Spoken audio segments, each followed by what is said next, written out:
Estamos de regreso acá en Este Oeste. Estamos conversando con Fernando Carrera, ministro de Relaciones Exteriores, y Marta Altolaguirre, presidenta del Centro de la Defensa de la Constitución y ex viceministra de Relaciones Exteriores. Estuvimos hablando acerca del caso Alfonso Portillo, los primeros dos segmentos, y otro caso que causa impacto a nivel mundial en la imagen de Guatemala, ha sido el caso Ríos Montt.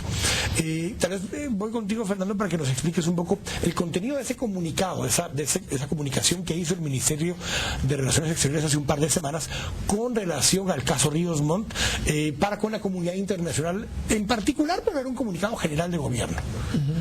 Sí, bueno, básicamente surgió porque comentamos con el presidente que era importante que a nivel externo se comunicara cuál era la posición del Estado de Guatemala frente a lo que había acontecido.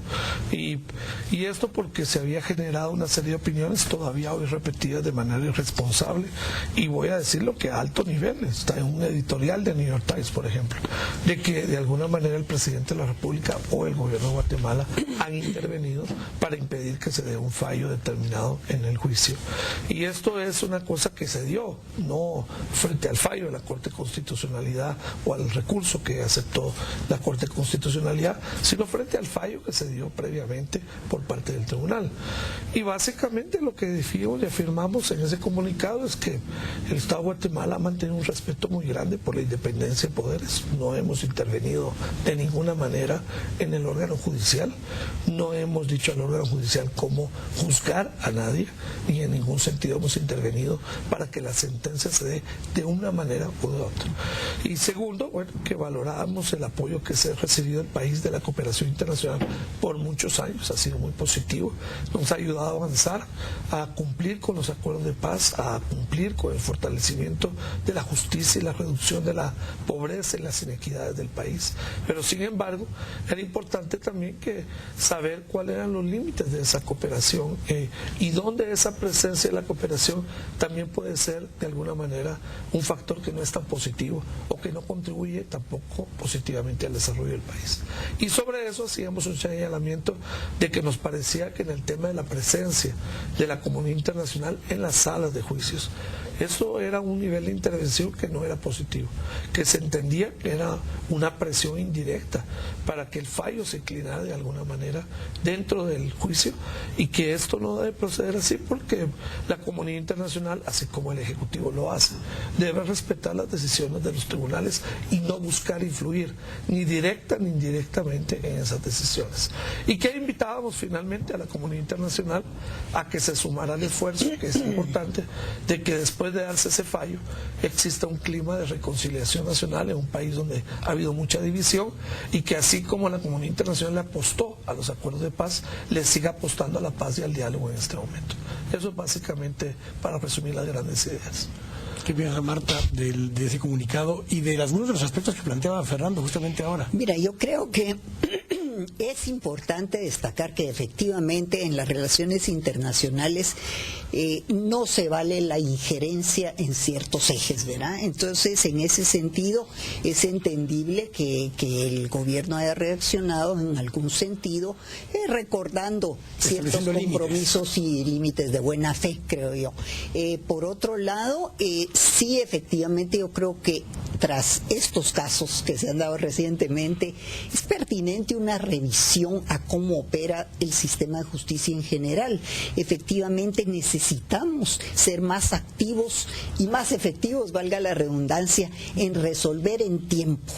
Es decir, si hubiera habido realmente una respuesta de las distintas entidades competentes en su momento, si hubiera habido en tiempo esas respuestas, se hubieran evitado muchos de los conflictos que ahorita se están viviendo y de los problemas. O sea que creo que es algo que quizás todos podemos contribuir un poco en buscar cómo se mejora. Nos vienen las comisiones de postulación en poco tiempo, creo que ahí va a ser muy importante estar muy atentos a lo que sucede, buscar que lleguen personas realmente que estén muy éticamente comprometidas con lo que es el respeto a la ley, y por ahí creo que tenemos que irnos regresando a lo que es una democracia constitucional.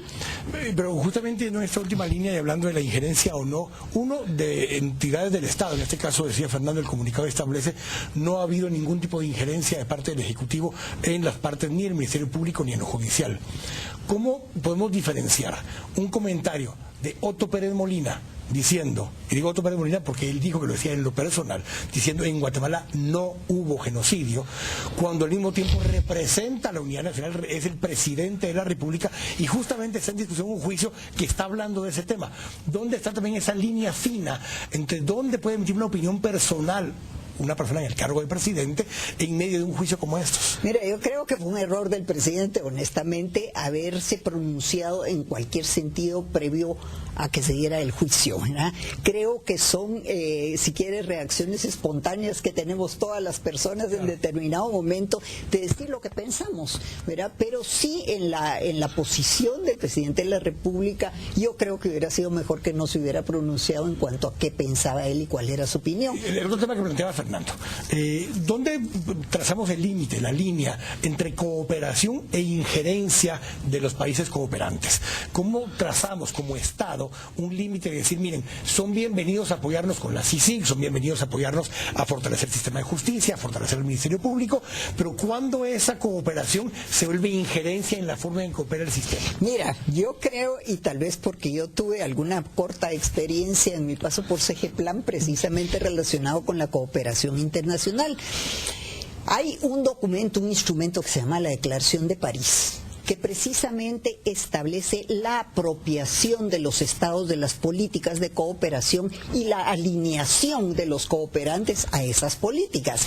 Yo creo que si Guatemala enforza esa declaración y busca que realmente se integre toda la cooperación internacional dentro del marco de esa declaración, yo creo que Guatemala va a poder tener primero una relación de mejor comunicación y más efectividad en cuanto al uso que se da la cooperación, el cómo y el cuánto. Entonces yo... ¿Y el hasta dónde? Así es, entonces me remito a eso. Porque en esa línea, Fernando, una de las cosas que surgió de todo esto fue también la molestia, la incomodidad de parte del gobierno de un pronunciamiento directamente de la CICIG con respecto a este caso en medio de ambas sentencias y que no es que lo haya provocado, pero que después de eso se ha derivado también una situación de la salida del señor Dalanese en el mes de septiembre. Ellos argumentan que eso, que se vence su contrato y no busca ninguna ampliación del contrato, pero sí hubo una posición muy firme, muy fuerte de Cancillería en esos aspectos, Fernando. Sí, pero no un pronunciamiento sobre el caso, digamos, fue un pronunciamiento sobre lo que un grupo de ciudadanos opinaba. No, es que eso es muy importante, porque me parece que es mandato de la CICIG acompañar los procesos judiciales en Guatemala y velar que estemos realmente asegurando que nuestras instituciones logran combatir la impunidad. Ese es parte de su mandato y nosotros los invitamos a que hicieran eso. O sea que si protestamos por eso, pues estamos negándonos el propio mandato que le dimos. Correcto. Pero no los invitamos para que dijeran y comentaran a nivel público cuál es su opinión sobre la opinión de nuestros ciudadanos. Si están de acuerdo con lo que dijo que Marta o no, si lo que dijo Adrián Zapata y Gustavo Porras. ¿Por qué eso se vuelve tan sensible? Bueno, porque eso se llama protagonismo político, ¿okay? En cualquier parte. ¿Okay? El hecho de que yo llegue como embajador de cualquier país y diga, mire, sobre lo que opinó tales ciudadanos yo no estoy de acuerdo. Bueno, eso se llama protagonismo y activismo político hasta cierto punto, y no es normal que la comunidad internacional intervenga en ese plano. ¿Okay? La comunidad internacional interviene apoyando a la institucionalidad, apoyando, incluso como dije yo, a algún embajador, acompañando a las víctimas. Eso me parece una tarea legítima de la comunidad internacional. Es parte del marco de protección de derechos humanos que uno busca también, ¿no? Pero es muy distinto a que yo emita un comunicado diciendo, fulano, sutano y mengano, yo no estoy de acuerdo por esto y esto. Esto no es peligroso que emitan ese tipo de opiniones. Y yo pienso que hay que mandar una advertencia clara, a la CICIG en este caso, por supuesto, pero muy importante para toda la comunidad internacional, de qué es lo que es aceptable y qué es lo que no es aceptable. Hay que decir que muchos, bueno, no muchos, pero algunos embajadores con los cuales comenté este tema, pues obviamente estaban preocupados por la situación, porque es inusual para el cuerpo diplomático y esto no se hace normalmente, ¿no? Entonces concordamos de que era algo que ameritaba no mandar una carta de protesta, no sé cuántas cosas más, pero llamar por teléfono a Nueva York y conversar con el secretariado, que es el responsable finalmente de la operación de la CICIG acá en Guatemala y hacerle ver que ese tipo de manifestaciones no nos parecía que era parte del marco del mandato de Cecilia. ¿Tuvo esto que ver al final con el proceso que se está dando ahora de desenlace con el señor Dalanese, o él ya estaba en el proceso de no renovarse? Mira, eso es difícil de saberlo porque a mí me han dicho algunas personas que hay versiones diferentes. Que hay algunas personas cercanas a él me han dicho que él ya había pensado en algún momento su retiro. Pero lo cierto es, si eso tuvo algo que ver o no, el señor Dalanese algún día lo aclarará. Pero el punto más importante es, yo lo he dicho hoy en varias partes, en el debate público, lo he dicho muchas veces, a mí me parece que en cualquier caso esto no es tampoco un calificativo sobre la gestión del comisionado Dalanese. A mí me parece que tanto el comisionado Dalanese como el comisionado Castresana han dejado una huella institucional en Guatemala, han dejado un aporte histórico en Guatemala, y yo en particular, ya como canciller, estoy muy contento de que la CECIG haya sido instalada en este país. Me parece que es una institución que ha venido a apoyar al país, no a destruir nuestra institucionalidad, sino a fortalecerla. Así que, con respecto al comisionado Dalanese y su gestión, lo único que yo puedo decir es que ha sido una excelente gestión, que ha sido una persona que ha apoyado a Guatemala, y por supuesto que estamos pensando en que debería ser una persona que sale por la puerta grande aquí en Guatemala. ¿Algún comentario? Sí. Un par de comentarios.